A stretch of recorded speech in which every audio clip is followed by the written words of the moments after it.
Imagine turning everyday expenses into luxury family getaways without blowing your budget. In this episode, I'm talking with Devon Gimbel, a points and miles powerhouse who transformed a demanding career in medicine into a thriving platform teaching business owners and high earners how to leverage reward for wealth building and unforgettable travel.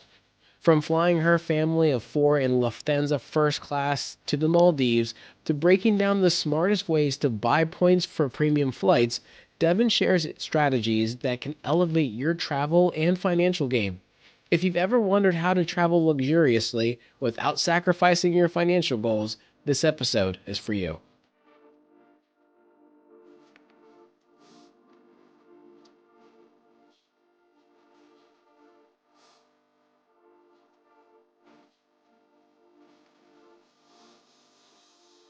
Welcome to the Revolutionizing Your Journey podcast. My name is DeAndre Koch, and today we have an incredible guest joining us. So, Devon Gimbel is a leading expert in the points and mile space. She's the host of the insanely popular Point Me to First Class podcast and a former practicing physician as well.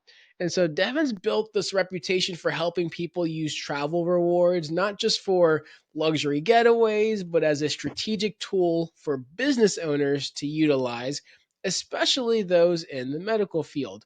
And so I had the privilege to meet Devon in person last year at the Travel More conference, and our conversations were incredible. And so I couldn't be more excited for all of you to get to listen to the treasure trove of points and miles knowledge that is Devon Gamble. So, Devon, welcome to the show. Wow, thank you so much. I will try to live up to that incredible introduction. I hope I don't disappoint everybody, but thank you for the invitation. I love having conversations with you about anything, but especially points and miles. And I am just so thrilled, so honored to be here with you today. So thank you for the invitation. Absolutely, Devon. I'm so glad you could be here. So, Devon, there's two to three things I want to cover with you today. So, one is going to be that recent family trip to the Maldives that I knew you took, that you said was one of the most ambitious trips you've taken, getting four people across the world to the Maldives. So, I want to hear about that. And then I know with you, I'm going to be able to do something I don't get to often do, which is to connect my financial advisor and financial planning hat to the world of points and miles and really talk through how travel rewards can kind of fit into a broader, wealth building strategy. And if we have some time, we'll also want to get into your one of the things I know that you're really good at, which is buying points and when that makes sense for premium cabin flights, so when to buy points on sale. So those are one of the things I want to kind of tease the listeners that we're ideally going to all cover all of these topics. But before we get into all of that, Devon, I know everyone's asked you this. How is it that a physician goes from practicing medicine to now being a points and miles expert? Please tell us, Devon. You got to tell us. There's got to be a story here. Yeah.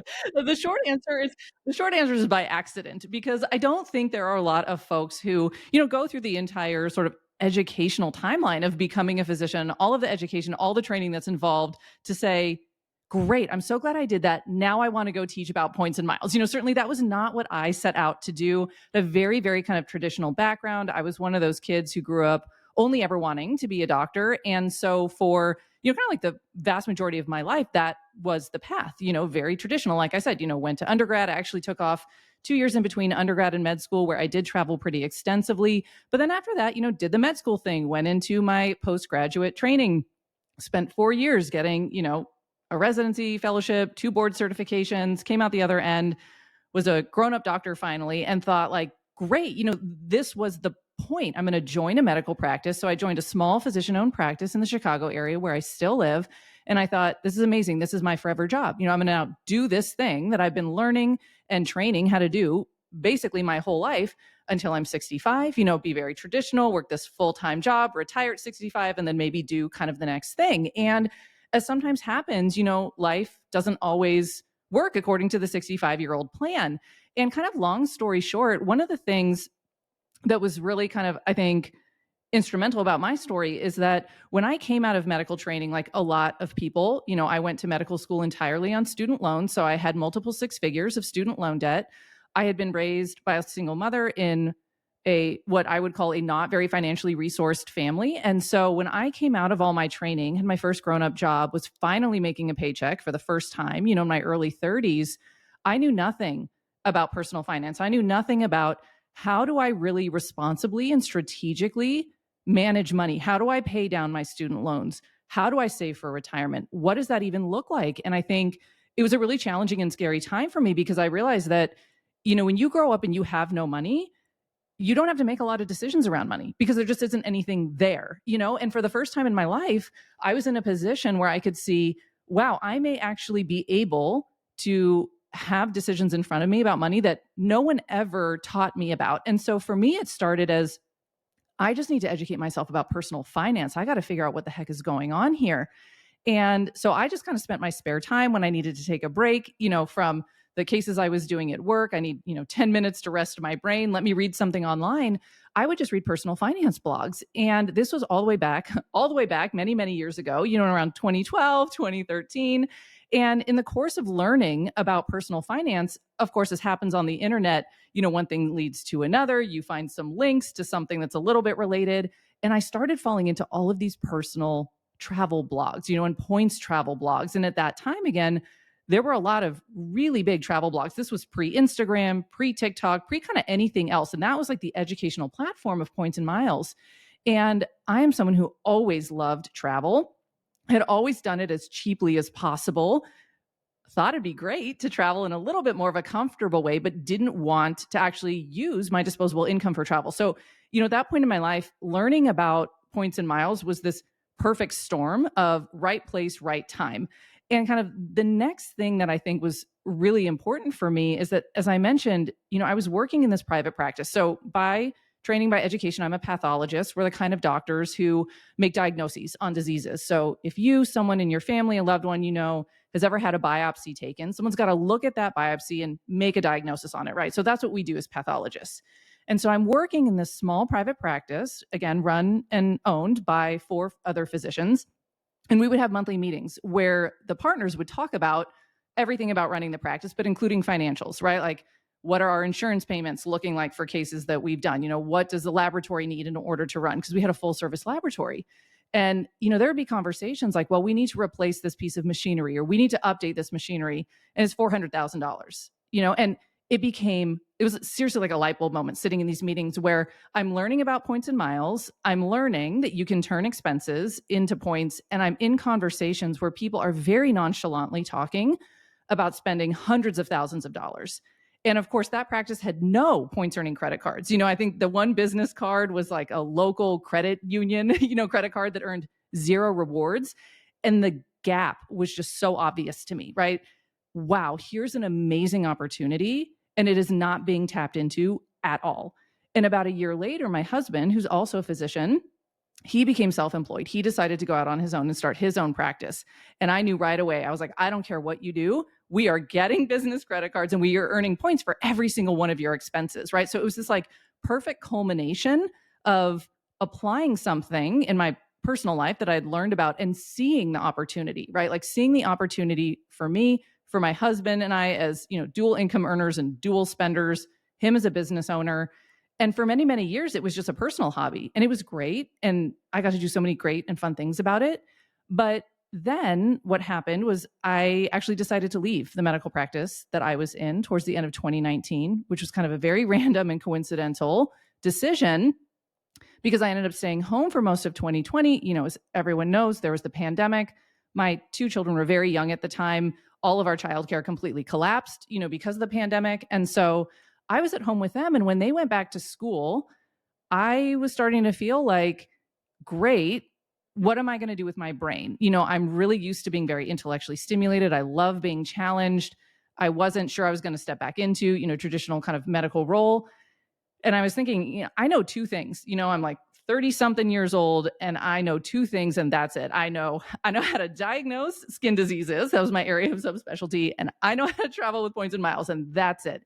And if I'm not going to practice medicine, maybe I should spend a little bit of time teaching my community, my physician community, folks who own small businesses, people I know who are in an amazing position to earn points, but know nothing about this whole world. Maybe I should teach them how to do this. And that's kind of how it happened. It was this very kind of organic step by step process. And it was really seeing how much this has, this hobby had dramatically impacted my life. And I think for all of us who love points and miles, it's because this isn't just a little bit of a change, right? I think we've all experienced something through points and miles that we never thought was possible or was so enormously out of range of what we ever, imagined for ourselves. And we love sharing that. And again, when I looked at my community, my colleagues, I was like, this is such a no-brainer. You're in such an amazing position to earn so many points so easily. Like, let me teach you how to do it. And it just became a huge passion of mine to take it just outside of my own home, and to share it with people who I knew could benefit from it. And it's absolutely incredible because I know you started that endeavor just a few years ago. And to give some scope for the listeners, right? Again, I said your show's insanely popular. It is. It's very good. I'm a listener. I love it. Thank you. But also the same thing, right? You have a very specialized niche, right? What your niche is women physicians in points and miles. And most people will think, well, how many are really really in that niche, that scope? Devin, your Facebook group has 27,000 people, Yeah, it does. It's great. and more specifically, 27,000 women physicians. Like, that is absolutely wild. So you're doing something incredible. So obviously, I say all that because I want the listeners to know the scope of level of expertise that you bring to the table. And so that's a perfect segue in. You did a trip that you said stretched your own limit of knowledge of points and miles and strategy. And you went to a place that Tara and I were just at a year ago. I think you were probably there almost to the day, probably a year after we were. And that's the Park Hyatt in the Maldives. So I want you to talk through your lens. The listeners have heard me talk about it, but your lens of what was your experience like there? But before we get to the there, what was your experience like getting there? Yeah, absolutely. So this was the most ambitious trip that I have ever tried to plan for points and miles. And I'll talk a little bit about that. But, I mentioned I've kind of been doing this hobby for over 10 years now. And for a long time, I was using it predominantly for solo travel. I learned about this before I even had my kids. I was traveling a lot in the context of work, traveling internationally for medical conferences or traveling solo just because it's such a huge passion of mine. And I think the way that using points kind of works and the skills you need to have if you're traveling predominantly solo, especially if you have some time flexibility, is so different than when you're trying to travel with a group. Now my family has 4 people in it. When you are traveling during a very constrained period of time, my kids are in a traditional school, so they have traditional school breaks.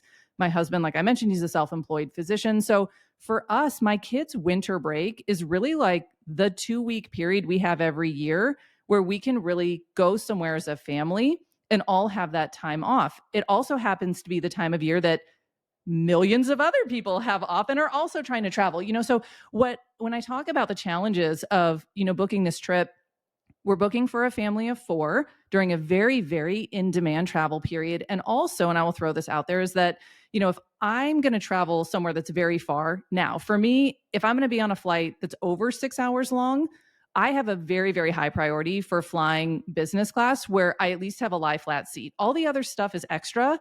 But for me, in terms of my body and what it feels like after 12 hours, in an economy seat, I now kind of in the place in my life where like I will preferentially use all my points to travel more comfortably. And so I was also looking for how do I get 4 people from Chicago, which is where we're based, to the Maldives, not only in business class, which is, like I said, a very different challenge than if you're trying to get 1 or maybe even 2 people somewhere in business class. But the other thing that was also a priority for me, based on my kids' ages, I have a little one who just turned 6 and my older one just turned 9. I knew there's no such thing as a direct flight, right, from Chicago to Mali. Doesn't exist. That's fine.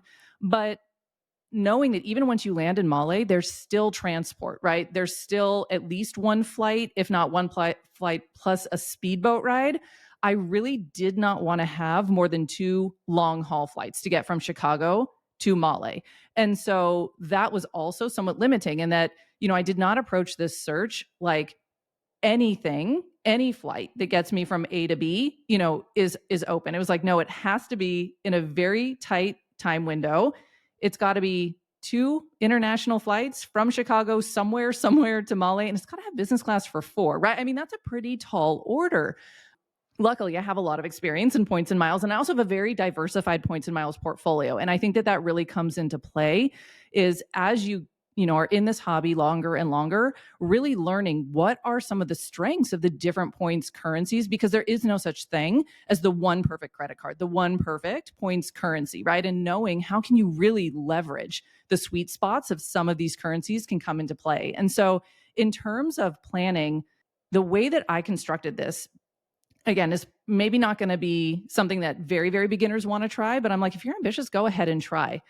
In terms of getting from Chicago to Male, you can kind of count on one hand what are some of the airlines that, you think would run that ultimate route. It's probably going to be some of your major Middle Eastern airlines, Emirates, Etihad, Qatar, maybe some of your major kind of European-based airlines like, British Airways, something like that.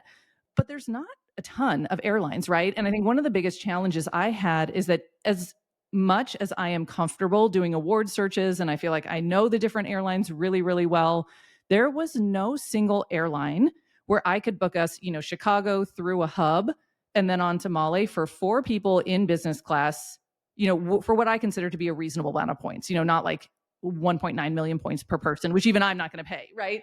And so for us strategically, what worked really, really well was to actually break this up. And so the way that we ended up booking this was that I have a lot of miles in a niche program called Lufthansa Miles and More. We might get into later in the episode kind of why I love this program, how I end up with so many miles in here when it's not a transfer partner of any of the major transferable points currencies. But one of the things I love about Lufthansa Miles and More is they have incredible premium cabin award space on their flights, especially on the main airlines in their partnership, which are Lufthansa, Austrian, and Swiss. And so I booked us initially from Chicago to Frankfurt on Lufthansa in business class. They had great award availability, easy to find 4 seats. And then that allowed us a really long layover in Frankfurt where we actually had a day hotel. So everyone in the family, like we could go to a hotel, attached to the Frankfurt airport, lie down in a real bed, actually have that like rest experience before then continuing on for the Frankfurt to Male leg, which interestingly, Lufthansa doesn't fly. That was part of the challenge. If I could have booked us entirely on Lufthansa, I would have, but they don't fly that leg. But there's another European airline called Condor that operates a nonstop flight from Frankfurt to Male. And this is where I think the dynamicness of points and miles is so much fun that you can book Condor through Alaska Airlines. But I, despite being in this hobby for 10 years, never really had a lot of Alaska Airlines miles until literally the last 6 months when Alaska and Hawaiian combined. And all of a sudden now you could tap into Alaska's program by transferring Amex points to Alaska via Hawaiian. And so that's what I did. I booked us 4 business class flights from Frankfurt to Male on Condor. And then I had essentially kind of reverse engineered our return. So I ended up booking us 4 one-way flight segments internationally. But the really, really fun part is that when we were in Male Airport for our returns, we were already headed home. We were going to do the same thing, fly Condor from Male to Frankfurt, spend an entire night in Frankfurt so my kids could kind of adjust, and then fly home the next day, business class Lufthansa from Frankfurt to Chicago. We had a couple hours in the Male Airport where, before our flight. And so I was just looking through Lufthansa, and I don't know why, but I just thought, well, let me just see if on the flight that we're flying home, if there's award availability for 4 of us in first class, because Lufthansa first class is an experience. It was actually my very, very first award booking I ever made for myself over 10 years ago. It's an incredible experience, especially if you're departing from Frankfurt, because they have an entirely separate terminal you get to use as a first class flyer. And I just remember thinking, this could be kind of like a once in a lifetime experience, especially for my kids. There's not a lot of airlines that release 4 first class awards that you can book on one flight. And I wasn't going to split us up. I wasn't going to do the 1 and 3 thing or the 2 and 2 in first and business class. And lo and behold, there were actually 6 first class awards available to book on the Lufthansa flight from Frankfurt returning to Chicago. And so I told my husband, but we didn't tell our kids, that I actually canceled our business class flight and then I booked us on first class instead. So we got to have that whole experience as a family, which was just remarkable. So, I think it was really the flights that made this a challenge for me. To book 1 week at the Park Hyatt Maldives where we stayed on points is very straightforward. Exactly like you would book any other Hyatt stay. I think the simplicity is why so many of us love Hyatt. The value is why we love it. But it was the flights themselves, like based on all the parameters and constraints that we have, that were, more challenging than booking the hotel. But it was so amazing. I mean, the flights themselves were great. It was such a comfortable way to travel so far, especially with young kids, and trying to take into account, how are they going to tolerate this? There's a lot I can put up with that I'm willing to put up with, especially when, airlines are involved. But I wasn't sure, how's a 6-year-old going to do? But it was just an amazing, amazing experience for our family.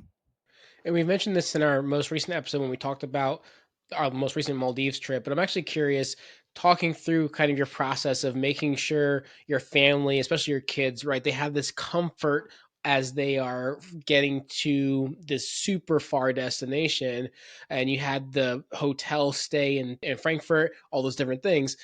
I'm actually curious, how did they fare with the chaos that is the Male airport? You know what's fascinating?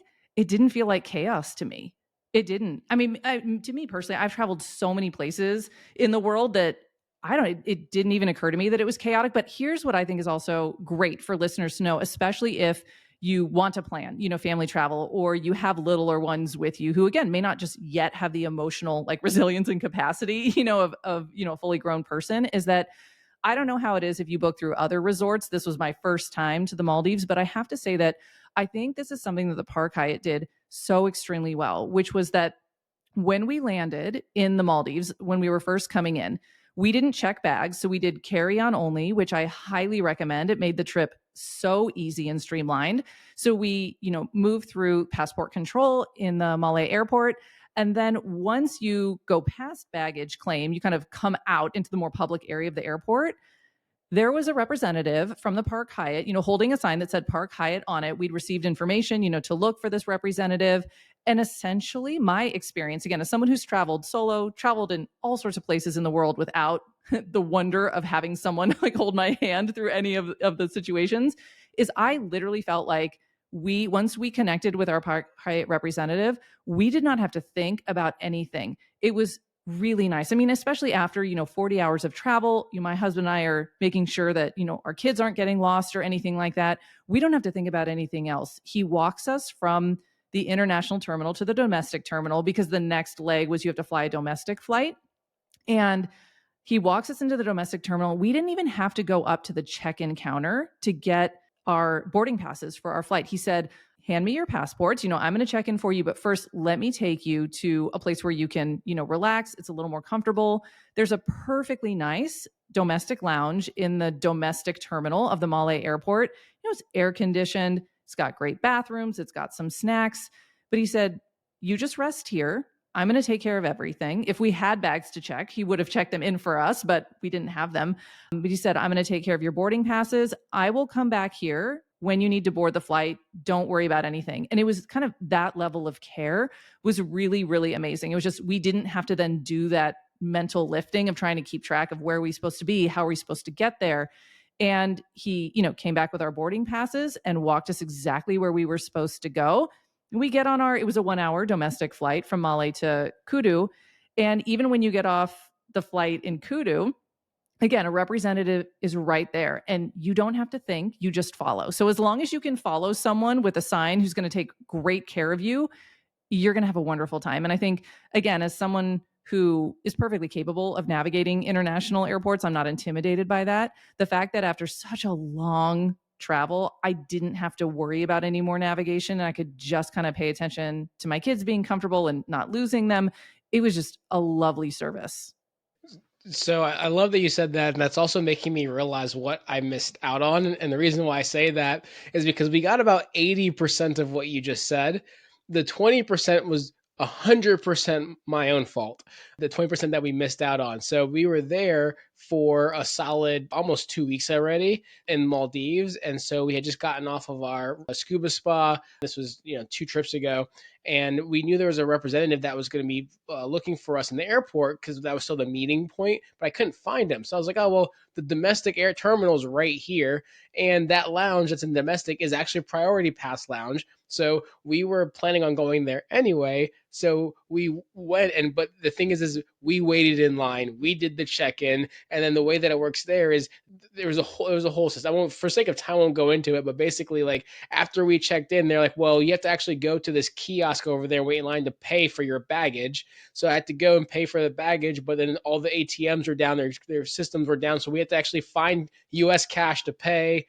This whole process that happened, and the reason why I realized I missed out on that is one of our bags arrived late, but they already knew that. They figured that it was going to happen. I guess a wait thing with the plane. When we got to the Park Hyatt, they're like, "Hey, our representative was waiting for you. They're ready to do this. They're ready to do that. All these different things." So I realized 100% on my own, kind of similar to you, right? I don't need someone to walk me through an airport. I got this. No, they would have hooked it up. So you did what I didn't do. So I'm envious of that. So before we move on here, real quick, Devin, at a super high level, what was your experience at the Park Hyatt? It was really incredible. I'm a huge fan of the kind of the Park Hyatt brand in general. They're one of my favorite sort of properties within the Hyatt brand. And so I've stayed at several of them. I've stayed at other Hyatt brands. I think what was so special about this property, there's so much about it. I mean, being on an island where the entire island is just the property that you are on is unbelievably amazing. But I think despite the fact that I've stayed in a lot of different properties around the world, personally, I have never experienced kind of the level of attentiveness that I did at that property. And I'm not talking just about me and my husband. I think if you travel as a partnership or if you travel solo and maybe you don't have children or you haven't traveled with children, it's a very, very different experience. And I've been a lot of places where I feel like either families are not welcome as a unit, or if you do travel as a family, kind of the parents get acknowledged as human beings, but the kids kind of get ignored, and that was not my experience here at all. I would not call this a kids resort. I mean, there's only 50 villas to begin with, so it's like I don't think they can market themselves that way, but they were so attentive to us as a family. They were so attentive to my kids without being overbearing or obnoxious. And I'll just give you a couple of different examples. We were in the level of room there that's on the beach. So it's not one of the overwater bungalows. It's a beach bungalow, but a beach villa, but it had a private pool. And my kids love a pool. I mean, they will swim, all day long. It's one of the reasons that we were so in love with this property. And also we're in the Maldives. Like we did not come, carrying a bunch of stuff with us. And the second day we were there, all of the villas have an assigned person from the resort to kind of take care of you, liaise with you, help you around.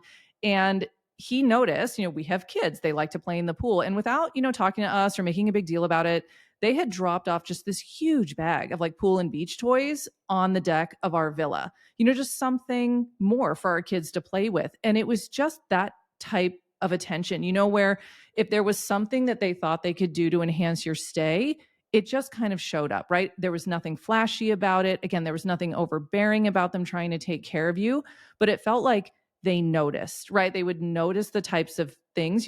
People tend to have patterns. We certainly do. Like we have our routines, even on vacation. And they would just take care of that.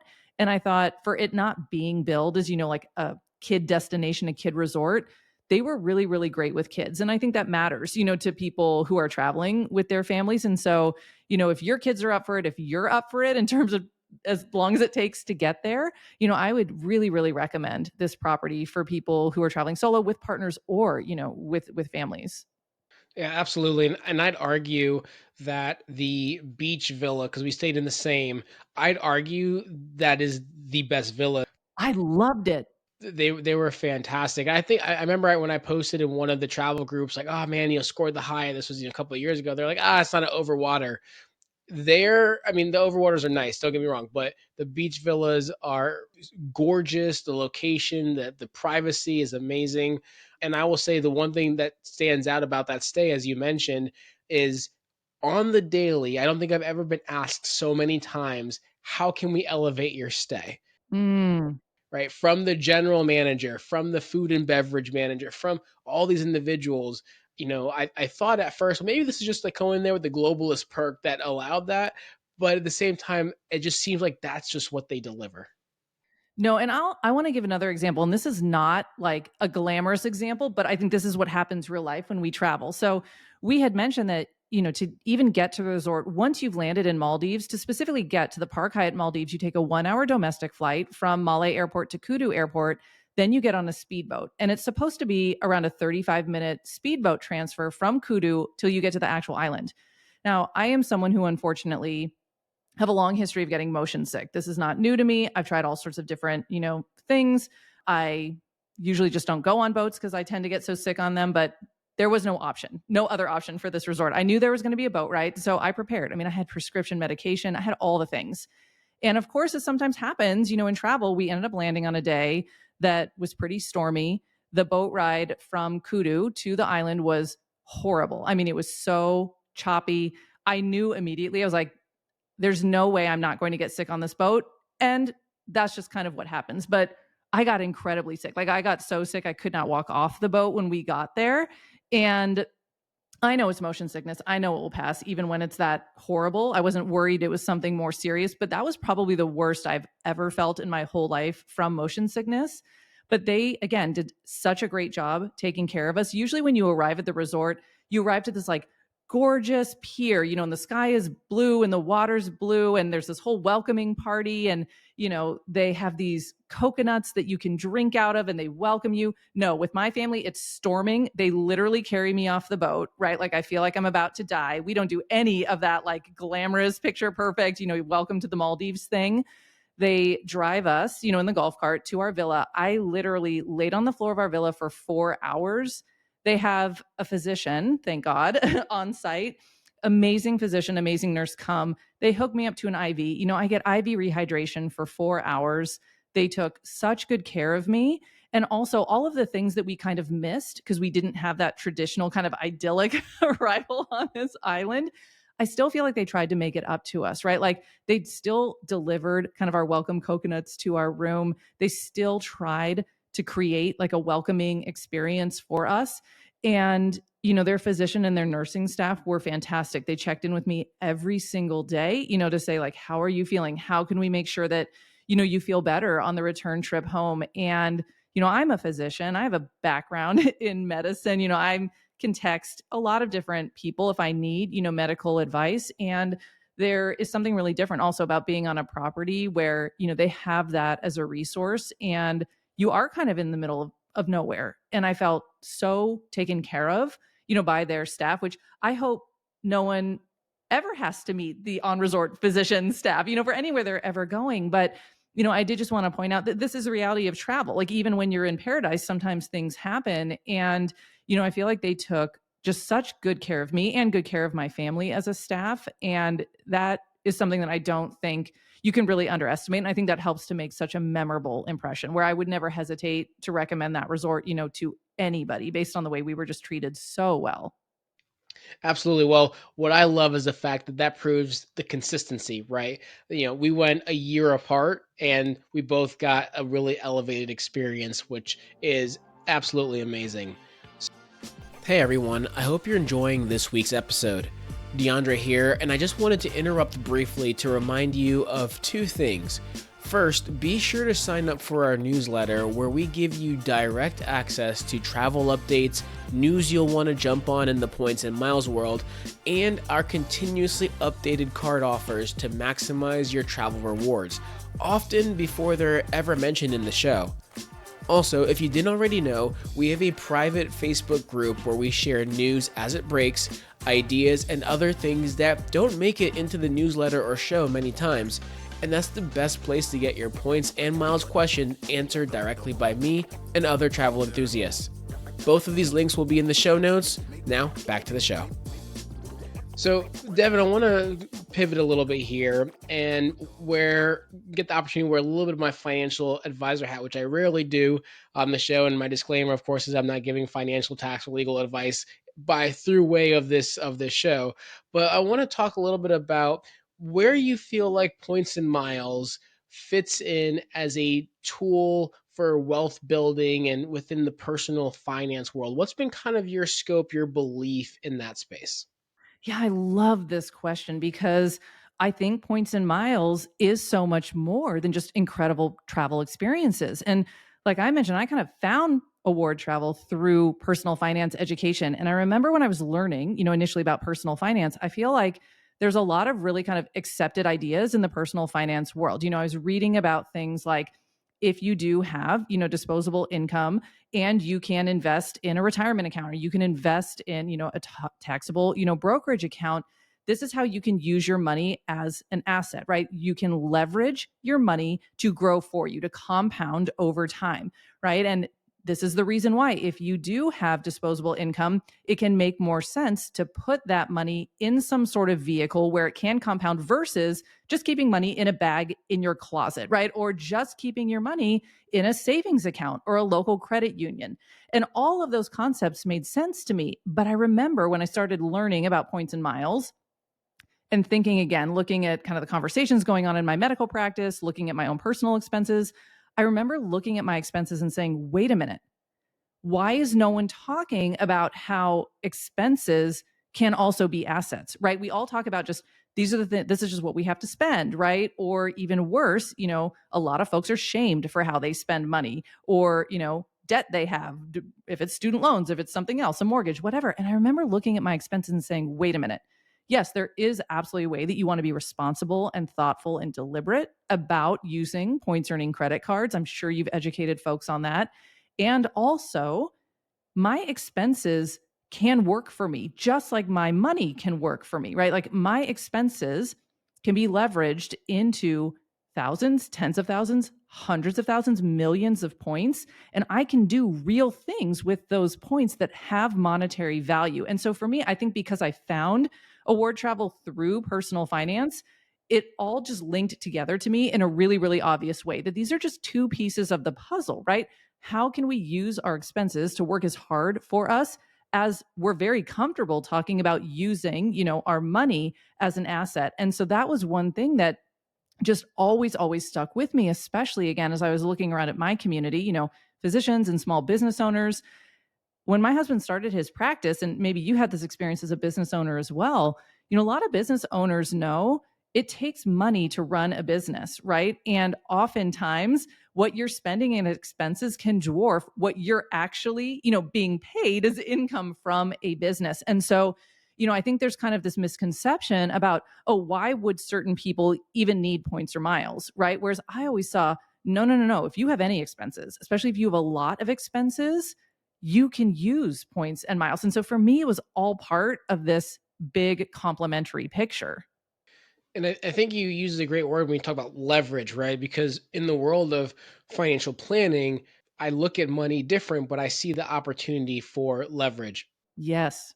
And by leverage, I mean the opportunity to see where does it make the most sense to use the resources and assets that you have.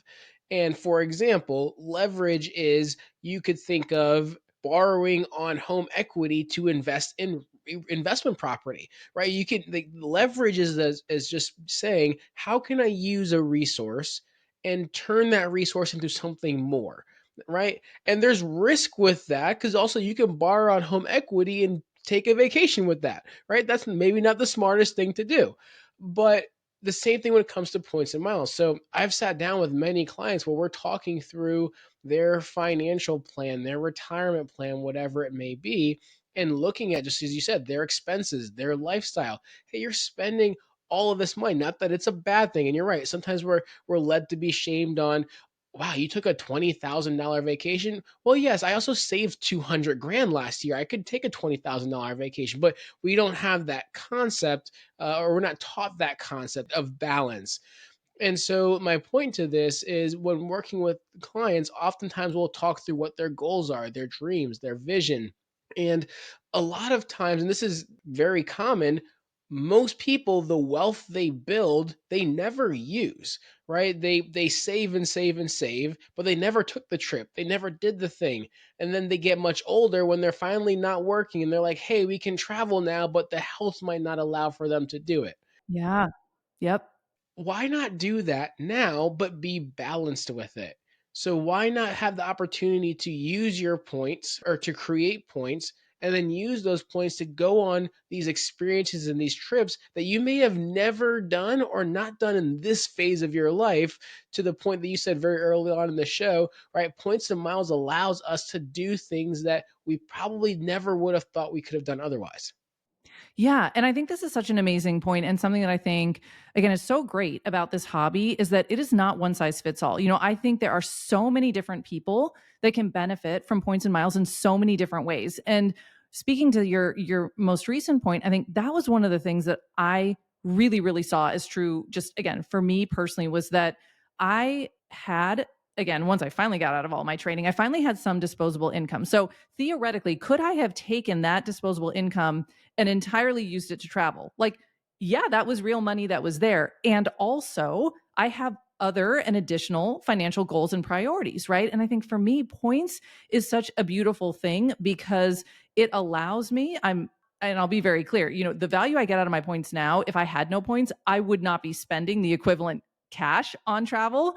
But because I do have points and I can expand the amount of budget I have for my travel. My points have expanded my travel budget, like you said, by about 10 times. What that means is great. And I can also meet all my other financial goals, right? I'm not choosing to use all of my disposable income on travel. Great that points are there to do that. So I can use that disposable income. I can contribute to 529 accounts for my kids, right? I can, if I want to, pay down some of my mortgage or do whatever else I want with it. And so to me, it's really an expansion of financial choices. And the fact that, as we know, points can be amazingly valuable for things like premium cabin airline travel. That's also just incredibly fun.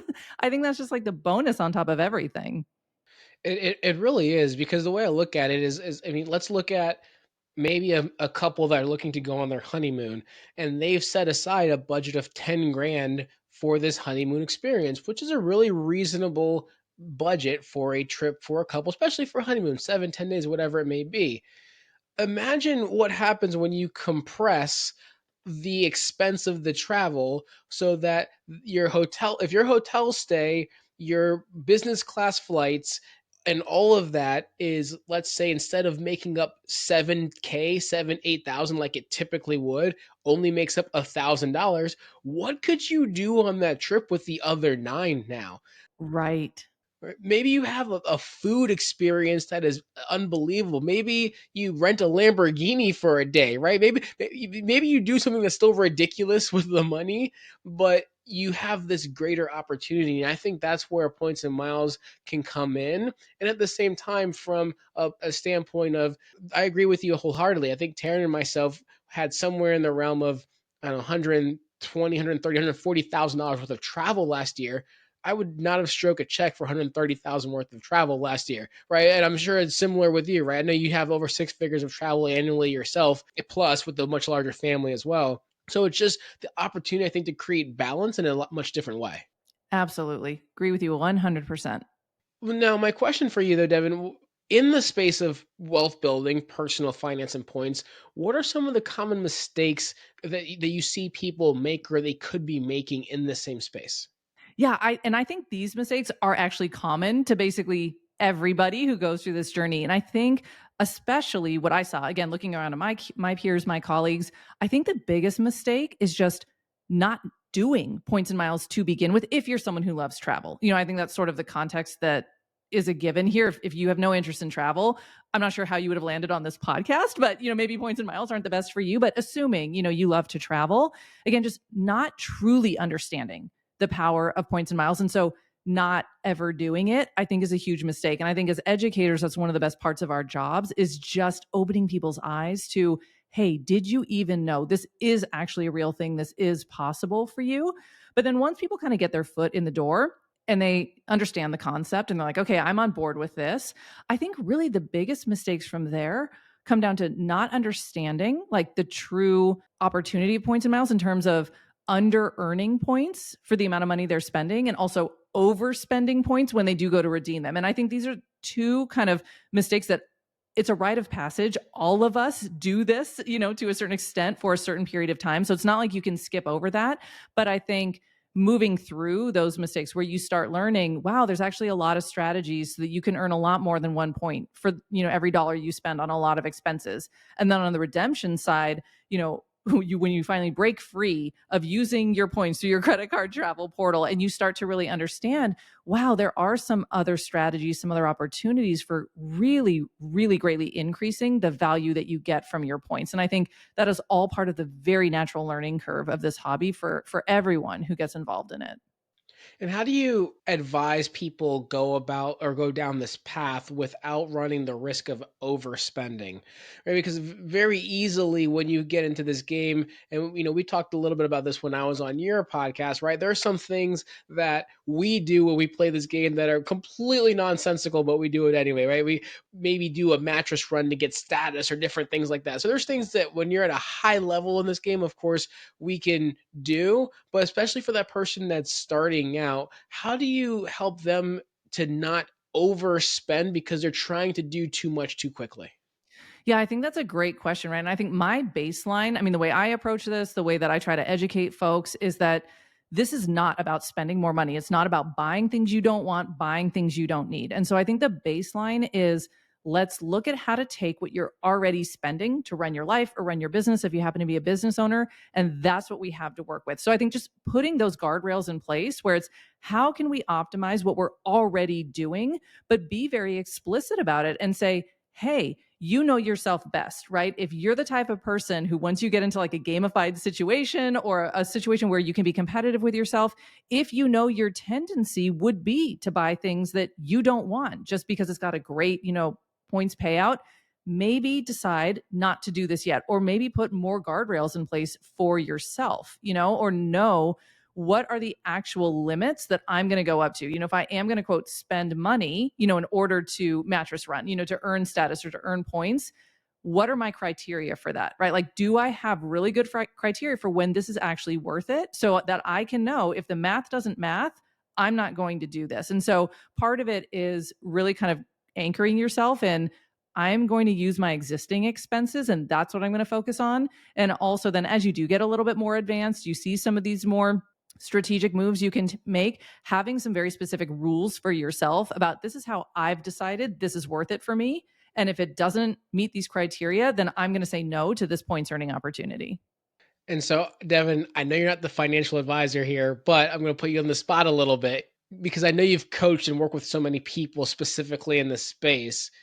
When someone does come to you, they've listened to the podcast, they've joined your Facebook group, they're so fired up to be in this world, and they're excited to work with you one on one, the great Devon Gimbel and points and miles. But you find out that they have a fair amount of consumer debt. What do you tell them? Yeah, I'm a very conservative person financially in terms of financial risk, financial responsibility. And what I tell everybody that I work with, whether it's on a large scale, just, on my podcast where it may just be a listener versus if someone does reach out to me one-on-one or does hire me, to do consulting work with them one-on-one, I always make sure people understand this is the risk, right? We always have that conversation about why I don't personally think it's a good idea. And I don't personally advise anybody to get any rewards cards or to put spend on a rewards card if you are not yet in a financial position where you can pay off all of your statements in full every single month. And again, we talk about it from a math perspective.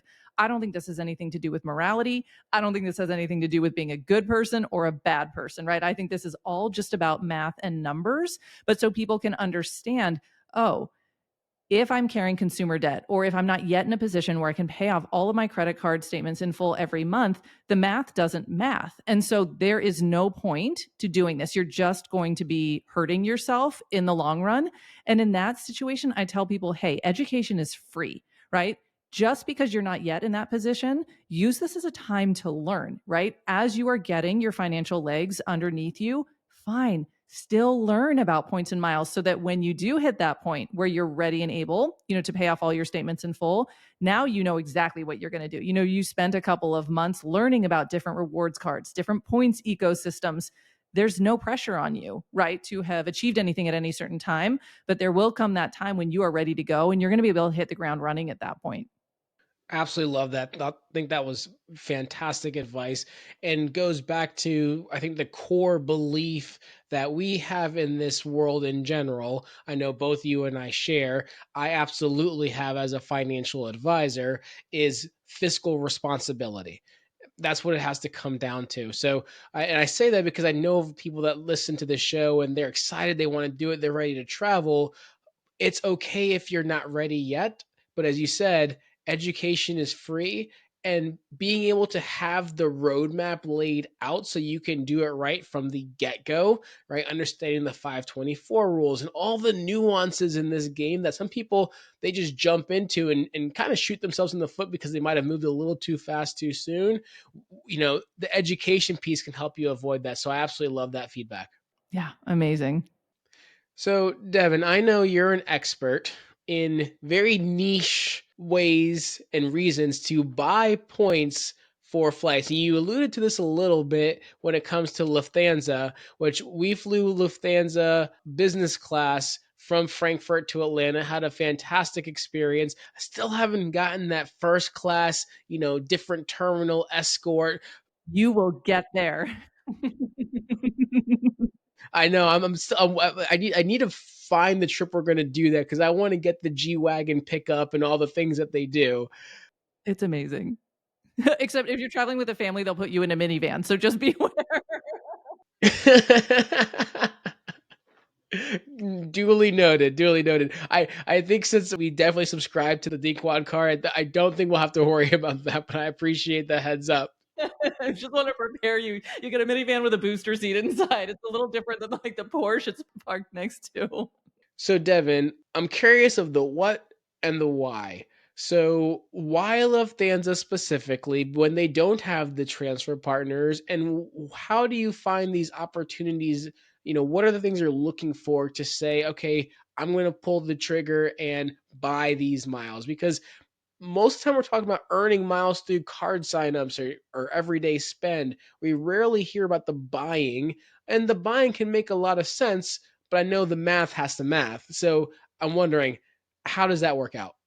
Yeah. And, I think that there are very, very specific scenarios where this can be considered. And one of the things I think it's so great for us to talk about is the fact that just because some of us may have some approaches and points and miles, that doesn't mean it's going to be right for everybody. So I think anytime you hear about something that you're kind of surprised by, or you think, oh my gosh, this sounds amazing, always kind of look at that through the lens of, does this actually make sense for me?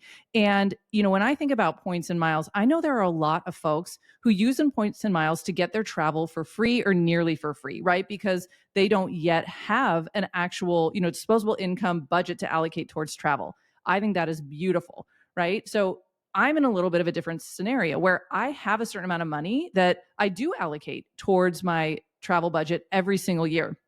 And so when I'm thinking about other opportunities for points and miles, one of the things when I think about purchasing points and miles is essentially, can I use my existing travel budget, which could be set aside for me and my family to travel in economy?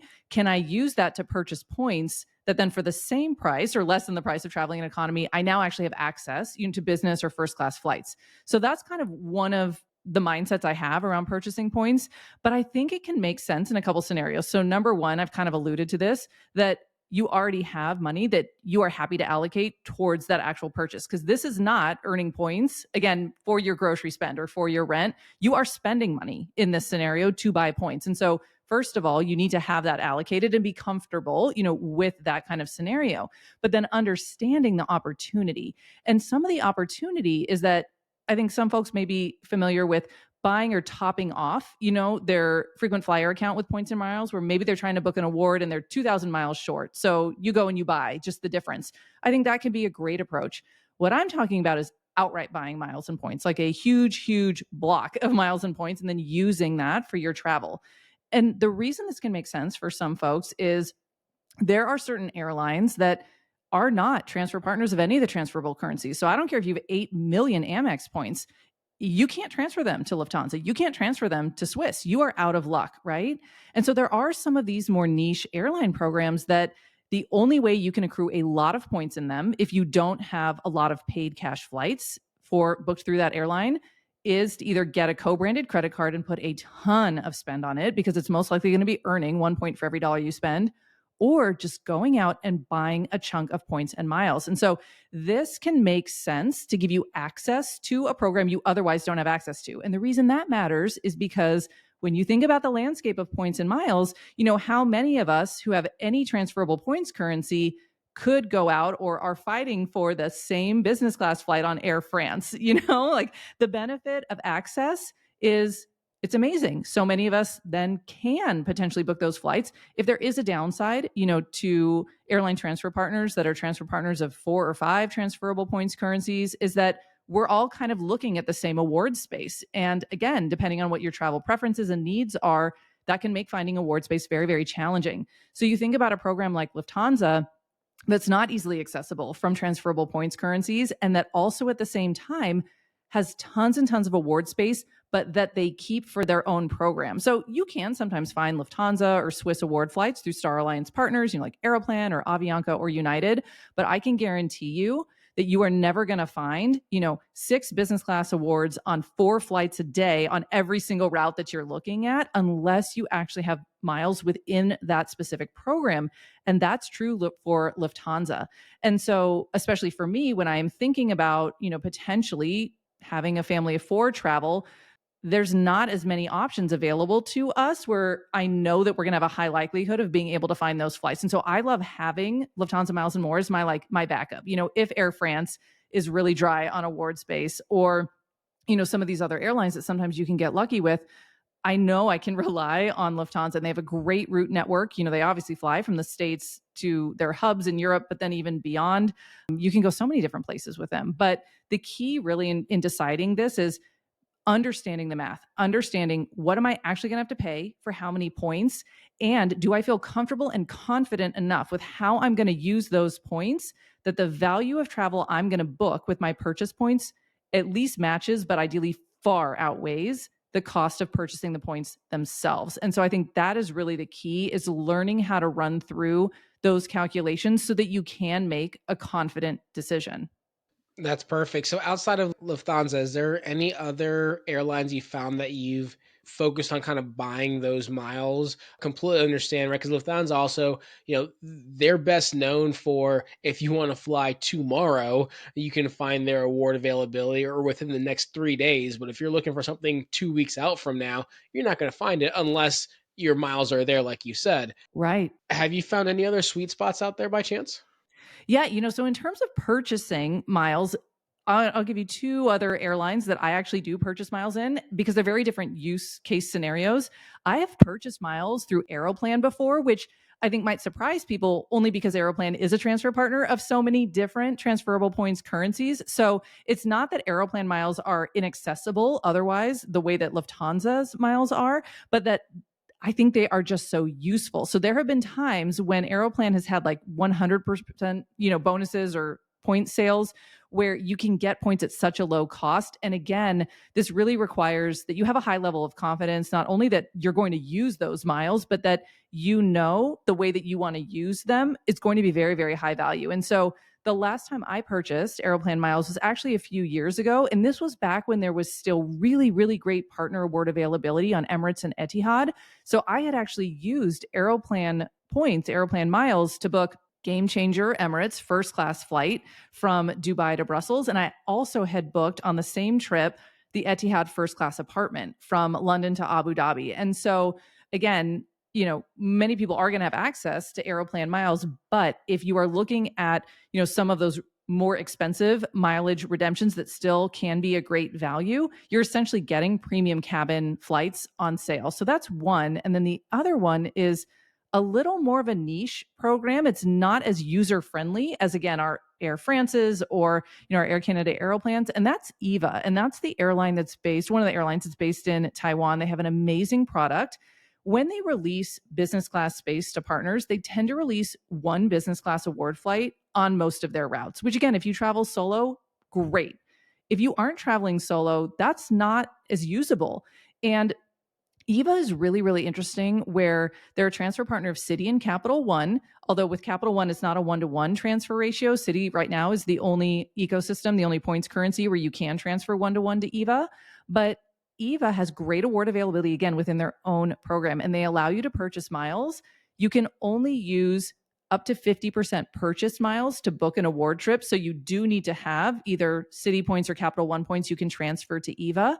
But it can be a really great way. Like I have Citi points, but it's harder for me to earn Citi points than it is Chase or Amex. Even with the Citi Double Cash Card and the Citi Premier Strata Card, there's no great shopping portal. There's not a lot of cards that you can sign up for huge, welcome bonuses. You've really got to spend, on your Citi cards to earn points. And so it's hard for me personally to get hundreds of thousands, of Citi points. And so it can make sense for me, especially if I'm trying to book multiple business class awards, where I can transfer in a bunch of my Citi points, but then I can also supplement that with purchased miles. And so there are these certain use case scenarios, again, where I think it can make a lot of sense. Devin, that was absolutely fantastic. I think you hit the nail on the head, right? Especially when you find the bonuses, those are the great opportunities to do so. And you do need to have a degree of understanding and sophistication when it comes to the points and miles world and buying points, because if you're still struggling, I would wager if you're still struggling to find the point flight in general that's not 500,000 per points per person, and you're struggling to find those more sweet spots where you're only paying 70 or 80,000 per person for someone in business class. If we haven't gotten there yet, you could really honestly do some damage, but not really accomplish what you're wanting to if you buy points and don't know how to find the good redemption. Because just because you buy the points doesn't necessarily mean you're going to find the 60, 70, 80K flight. You might still be seeing the 500K per person flight if you don't know about flexibility and other things with your searches. So I really love how you said that it still takes a little bit of skill set to understand both the timing of buying and the skill of redeeming as well. Yeah, I do not recommend, if you consider yourself to be a beginner in this hobby, I don't recommend purchasing points as one of those first line strategies. Once you've been in this for a little while, and it's not even a certain amount of time, but I think everyone kind of has that sense of, oh, wow, I'm getting more comfortable. I'm getting more confident. I know how to run award searches. I feel a little bit more used to navigating these different frequent flyer program websites or airline websites. And I have a good sense of, yeah, what a decent deal is versus just like a terrible, terrible deal on an award flight. When you kind of get to that more intermediate level, then I think it's more appropriate to consider something like purchasing miles. But, for the right person, it can be powerful. But again, it's not right for everybody. And I don't think it's right for most beginners. Devin, this has been absolutely fantastic today. A great dialogue, great discussion. I've already mentioned your podcast, but where can the listeners follow you? Where can they find you? What's the best way for them to follow the Devon Gimbel experience? I actually think the podcast is probably the easiest place to follow me. I also have a website. It's called pointmetofirstclass.com. So there's a little more information about just me, my points philosophy, how people can work with me posted there. I wish that I was of the generation where Instagram made sense to my brain. I'm technically on Instagram. You can find me at pointme2 and then the underscore symbol first class. Maybe I'll try to figure out how to actually post on that sometime this year. But in terms of actual information that I put out regularly, I think my podcast is the absolute best place to go. Well, no worries. A couple clips from this episode we'll collaborate on. So those will be your couple posts for the year. That's all I need. That's awesome, Devin. This was absolutely fantastic. Before we go, there's two last questions I have for you. The first one, I'm going to make this slightly more challenging, is I always love asking who else should we have on the show? However, I'm going to ask you to mention someone that was not at the Travel More conference because, of course, we saw a bunch of people there. So, who else should we have on the show that was not there? I have two. I actually had two prepared and none of them were at Travel More. So this will be great. So one is points and miles related, and one's actually more personal finance related because obviously I know that's your background. I think there's great conversations that you all could have. So my first recommendation are Sam and Jenna. They're on Instagram at Travelers in Law. So they're two lawyers and they talk about earning, points and miles for travel and also from the lens, of folks who are in law. So I just really enjoy kind of, watching them and what they're putting out. And then The other people who I think would be great for you to have on the show, their names are Jess and Brandon, and they actually have a podcast. It's called the Sugar Daddy Podcast, and it's all about financial education for millennials. And I think I'm supposed to be a millennial. I don't relate to that at all because I grew up pre-internet.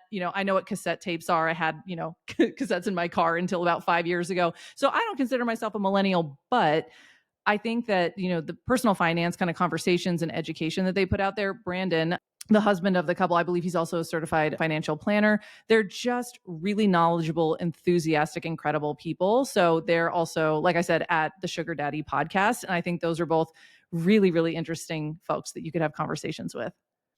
Awesome, Devin. I appreciate the shout outs and the connections. We'll try to work to get them on the show in the future.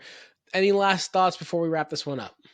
I think what it comes down to for me is anyone who's listening to this podcast, I'm sure is a lover of travel and points and miles. And I think just given who your audience is, my audience, you may have folks who kind of tend to identify as overachievers who can have high expectations of themselves and what they do with their points and miles. And I really just want to reiterate, there's no wrong way to do points or miles. Like there's no wrong way to create a credit card portfolio. It doesn't have to look exactly like, somebody else's. The way that you travel, how you derive, pleasure from using your points, it doesn't have to look the way that somebody else does, especially for people who are great at Instagram. They're posting these amazing things on Instagram. If you're getting value from your points and miles and you're having travel and experiences that matter to you, then I think that you're winning at this. So please just remember that there's no wrong way to do points and miles if it's adding value to your life. Devin, couldn't have said it better myself. Thank you so much for being on the show today.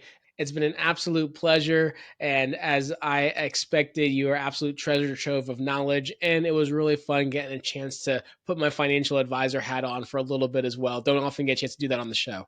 Thank you so much for having me. This was so amazing. And I just really value and appreciate your time and the opportunity to be here. Thank you. Absolutely, absolutely. For the listeners out there, if you enjoyed this episode today, please, as always, be sure to follow us on all the social media channels, sign up for our newsletter, our private Facebook group, all those different things. Take a listen. Devin's podcast, Point Me to First Class, is in itself first class. I think you'll get a lot of good hits out of that as well. And as always, don't forget to like, subscribe, and tell your friends, and we'll see you on the next episode. Take care.